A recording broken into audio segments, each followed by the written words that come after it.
సామెతల గ్రంథంలో నుండి 5వ అధ్యాయం చదువుకుంటున్నాం. నా కుమారుడా, నా జ్ఞానోపదేశము ఆలకింపుము, వివేకము గల నా బోధకు చెవియొగ్గుము. అప్పుడు నీవు బుద్ధి కలిగి నడుచుకొందువు. తెలివిని బట్టి నీ పెదవులు మాటలాడును. జారస్త్రీ పెదవుల నుండి తేనె కారును. దాని నోటి మాటలు నూనె కంటెను నునిపైనవి. దాని వలన కలుగు ఫలము ముసిని పండంత చేదు. అది రెండంచులు గల కత్తి అంత పదును గలది. దాని నడతలు మరణమునకు దిగుటకు దారితీయను. దాని అడుగులు పాతాళమునకు చక్కగా చేరును. అది జీవ మార్గమును ఏమాత్రమును విచారింపదు. దానికి తెలియకుండానే దాని పాదములు ఇటు అటు తిరుగును. కుమారులారా, నా మాట ఆలకింపుడి. నేను చెప్పు ఉపదేశము నుండి తొలగకుడి. జారస్త్రీయుండు ఛాయకు పోక నీ మార్గము దానికి దూరముగా చేసుకునుము. దాని ఇంటి వాకిటి దగ్గరకు వెళ్ళకుము. వెళ్ళిన ఎడల పరులకు నీ యవ్వన బలమును, క్రూరులకు నీ జీవిత కాలమును ఇచ్చివేతువు. నీ ఆస్తి వలన పరులు తృప్తి పొందుదురు. నీ కష్టార్జితము అన్యుల ఇల్లు చేరును. తుదకు నీ మాంసమును నీ శరీరమును క్షీణించినప్పుడు, అయ్యో, ఉపదేశము నేనెట్లు త్రోసివేసితిని, నా హృదయము గద్దింపునట్లు తృణీకరించెను. నా బోధకుల మాట నేను వినకపోతిని, నా ఉపదేశకులకు నేను చెవియొగ్గలేదు. నేను సమాజ సంఘముల మధ్య నుండినను ప్రతి విధమైన దౌష్ట్యమునకు లోబడుటకు కొంచెమే ఎడమాయను అని నీవు చెప్పుకొనుచు మూలుగుచూ నుందువు. నీ సొంత కుండ నుండి నీళ్లు పానము చేయుము. నీ సొంత బావిలో ఉపుకు జలము త్రాగుము. నీ ఊటలు బయటికి చెదిరిపోవుదగునా? వీధులలో అవి నీటి కాలువక పారదగునా? అన్యులు నీతో కూడా వాటిని అనుభవింపకుండా అవి నీకే ఉండవలను గదా. నీ ఊట దీవెన నొందును. నీ యవ్వన కాలపు భార్యందు సంతోషింపుము. ఆమె అతి ప్రియమైన లేడి, అందమైన దుప్పి. ఆమె రొమ్ముల వలన నీవు ఎల్లప్పుడూ తృప్తి నొందుచుండుము.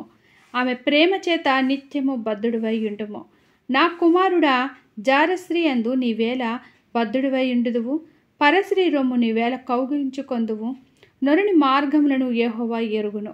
వాని నడతలన్నిటినీ ఆయన గుర్తించును. దృష్టిని దోషములు వానిని చిక్కుల పెట్టును. వాడు తన పాపపాశముల వలన బంధింపబడును. శిక్ష లేకయే అట్టివాడు నాశనమగును. అతి మూర్ఖుడై వాడు త్రోవ తప్పిపోవును. నా కుమారుడా, దేవుడి చిన్ని వాక్యమును దీవించునుగాక. ఆమేన్. సామెతల గ్రంథంలో నుండి 6వ అధ్యాయము చదువుకుంటున్నాం. నా కుమారుడా, నీ చెలికాని కొరకు పూట పడిన ఎడల, పరుని చేతిలో నీవు నీ చెయ్యి వేసిన ఎడల, నీ నోటి మాటల వలన నీవు చిక్కబడి ఉన్నావు. నీ నోటి మాటల వలన పట్టుబడి ఉన్నావు. నా కుమారుడా, నీ చెలికాని చేత చిక్కుబడితివి. నీవు త్వరపడి వెళ్ళి విడిచిపెట్టుమని నీ చెలికానిని బలవంతము చేయుము. ఈలాగు చేసి తప్పించుకొనుము. నీ కన్నులకు నిద్ర అయినను, నీ కను రెప్పలకు కునుకుపాటైనను రానియకుము.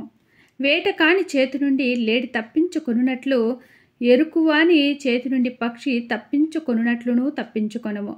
సోమరి చీముల యొద్దకు వెళ్ళుము. వాటి నడతలు కనిపెట్టి జ్ఞానము తెచ్చుకొనుము. వాటికి న్యాయాధిపతి లేకున్నను, పై విచారణకర్త లేకున్నను, అధిపతి లేకున్నను, అవి వేసవి కాలమందు ఆహారము సిద్ధపరచుకొనును. కోతకాలమందు ధాన్యము కూర్చుకొనును. సోమరి, ఎందాక నీవు పండుకొని ఉందువు? ఎప్పుడు నిద్ర లేచెదవు? ఇక కొంచెము నిద్రించదనని, కొంచెము కునికెదనని, కొంచెము సేపు చేతులు ముడుచుకొని పరుండెదనని నీవనుకొని చిందువు. అందుచేత దోపిడిగాడు వచ్చినట్లు దారిద్ర్యము నీ యొద్దకు వచ్చును. ఆయుధదారుడు వచ్చినట్లు లేమి నీ యొద్దకు వచ్చును. కుటిలమైన మాటలు పలుకువాడు పనికి మాలినవాడు, దుష్టుడనై ఉన్నాడు. వాడు కన్ను గీటుచు కాళ్లతో సైగ చేయును, వ్రేళ్లతో గుర్తులు చూపును. వాని హృదయము అతి మూర్ఖ స్వభావము గలది. వాడెల్లప్పుడూ కీడు కల్పించుచు జగడములు పుట్టించును. కాబట్టి ఆపద వాని మీదికి హఠాత్తుగా వచ్చును. వాడు తిరుగులేకుండా ఆ క్షణమందే నలుగొట్టబడును. యెహోవా నాకు అసహ్యములైనవి 6 గలవు, 7 ఆయనకు హేయములు.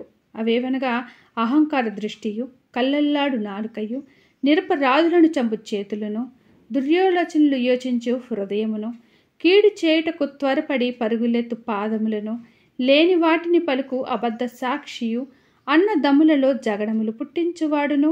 నా కుమారుడా, నీ తండ్రి ఆజ్ఞను గైకొనుము, నీ తల్లి ఉపదేశమును త్రోసివేయకము. వాటిని ఎల్లప్పుడూ నీ హృదయమునందు ధరించుకొనుము, నీ మెడ చుట్టూ వాటిని కట్టుకొనుము. నీవు త్రోవను వెళ్ళినప్పుడు అది నిన్ను నడిపించును, నీవు పండుకొనినప్పుడు అది నిన్ను కాపాడును. నీవు మేలుకొనున్నప్పుడు అది నీతో ముచ్చటించును. ఆజ్ఞ దీపముగాను ఉపదేశము వెలుగుగాను ఉండును. శిక్షార్థమైన గద్దింపులు జీవమార్గములు. చెడు స్త్రీ యొద్దకు పోకుండాను, పరిస్త్రీ పలుకు ఇచ్చకపు మాటలకు లోబడకుండాను అవి నిన్ను కాపాడును. దాని చక్కదనమునందు నీ హృదయములో ఆశపడకుము, అది తన కనురెప్పలను చిలికించి నిన్ను లోపరుచుకొననీయకుము. వేశ్య సాంగత్యము చేయువారికి రొట్టె తునక మాత్రము మిగిలియుండును. మగనాలుగు మిక్కిలి విలువగల ప్రాణమును వేటాడును. ఒకడు తన ఒడిలో అగ్నిని నుంచుకొని నెడల వాని వస్త్రములు కాలకుండునా? ఒకడు నిప్పుల మీద నడిచిన ఎడల వాడి పాదములు కమలకుండునా? తన పొరుగువాని భార్యను కూడువాడు ఆ ప్రకారమే నాశనమగును. ఆమెను ముట్టువాడు శిక్ష తప్పించుకొనడు.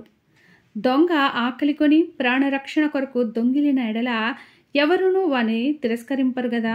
వాడు దొరికిన ఎడల 7 చెల్లింపవలెను, తన ఇంటి ఆస్తి అంతయు అప్పగింపవలెను. జారత్వము జరిగించువాడు కేవలము బుద్ధిశూన్యుడు. ఆ కార్యము చేయవాడు సర్వనాశనమును కోరువాడే. వాడు దెబ్బలకును అవమానమునకును పాత్రుడగును. వానికి కలుగు అపకీర్తి ఎన్నటికీ తొలగిపోదు. భర్తకు పుట్టు రోషము మహారౌద్రము గలది. ప్రతీకారము చే కాలమందు అట్టివాడు కనికరపడడు. ప్రాయచిత్తమేమైనా నీవు చేసినను వాడు లక్ష్య పెట్టడు. ఎంత గొప్ప బహుమానములు నీవిచ్చినను వాడు ఒప్పుకొనడు. దేవుడి చిన్ని వాక్యమును దీవించునుగాక. ఆమేన్. బైబిల్లో నుండి ఇలాంటి వాక్యాలు చదివినిపించాలనుకుంటే ప్లీజ్ లైక్ చేయండి, షేర్ చేయండి, సబ్స్క్రైబ్ చేయండి. దేవుడు మనందరికీ తోడేండునుగాక. ఆమేన్.